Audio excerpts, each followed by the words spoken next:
Hi, this is part 2. This is just a check-in, real life. I don't have much time. I had to work some time this week over at the Chesapeake Bay Bridge into D.C., the District of Columbia, where their license plates say taxation without representation. It's really interesting when you go in there and you start seeing the medical. You start seeing the government buildings and the what is that? I can't remember what that's called.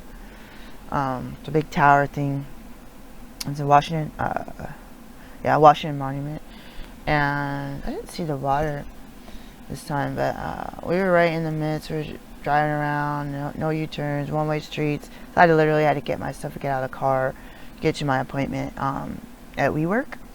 Our WeWork building. It was beautiful inside. Their facility.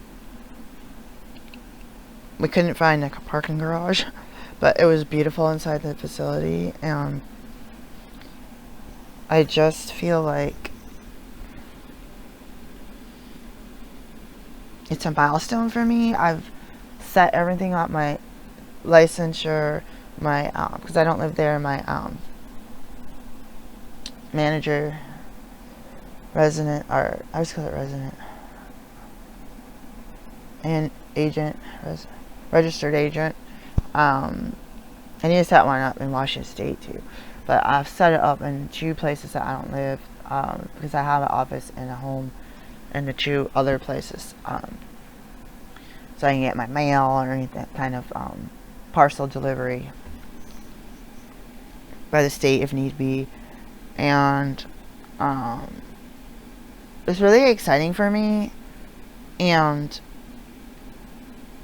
I feel like I'm overcoming so much, and I'm learning some stuff in my counseling. It's hard to describe. At the EMDR, and then I'm still interested in cognitive behavioral therapy, but I think what I'm gonna do is do art work and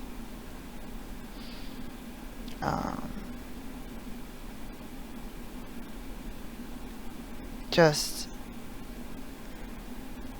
do it on my own and just continue the progress I'm doing with the current counseling situation. We're not doing like check-ins, like, hey, this is how my week did. We did a little bit, but we're trying to get to the bulk of the actual EMDR, to the actual appointment time.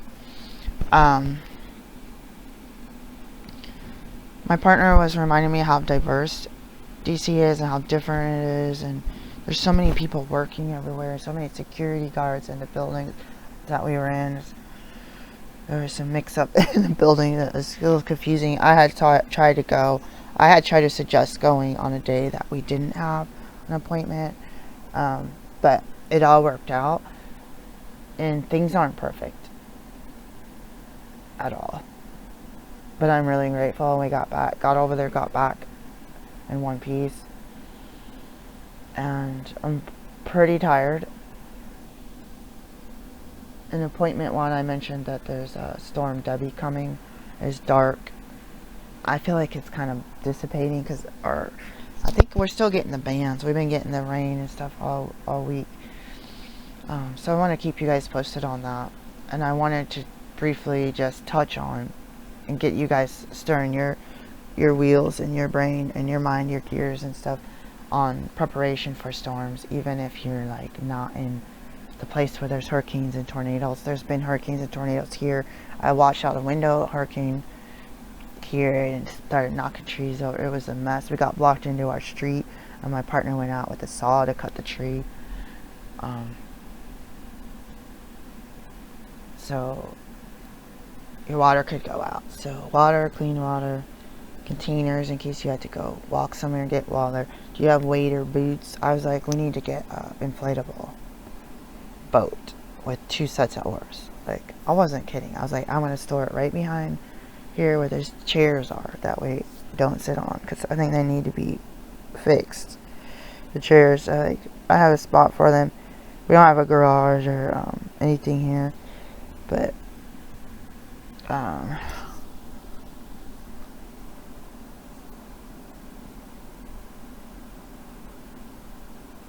dry food that doesn't need cooking, dry fruit, freeze-dried fruit, raisins, like regular dry fruit, make your own dried bananas. And frozen food, I always think if the electricity went off, grab some food out of the freezer and fridge, some ice packs, and stick them in a cooler so that you're only going in the cooler and not opening up the fridge.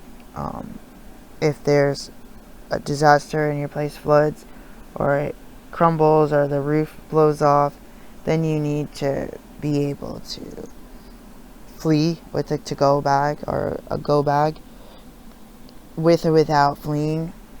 So a bug out bag or stay at home kits also work as bug out bags, because then you know where the stuff is. If it's the middle of the night, you have some flashlights, some like crank flashlights or radios, weather report radios that could say stay out of such and such area because it's flash flooding, or solar panels, solar chargers. I had some solar miniature battery chargers.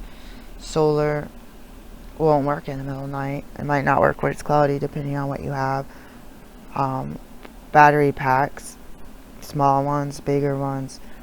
We don't have any big ones that like generator, like that could run a refrigerator or anything. But I considered that. You can get some kind of little cups and stuff that could keep stuff hot and cold with your cars. 12-volt chargers. So you could get like a little back of the seat. Sometimes they're not refrigerators, but they're like coolers to keep your lunch cool. We had one of those in one of the hotels at the Marriott. Was it not the Marriott? The Hilton Garden.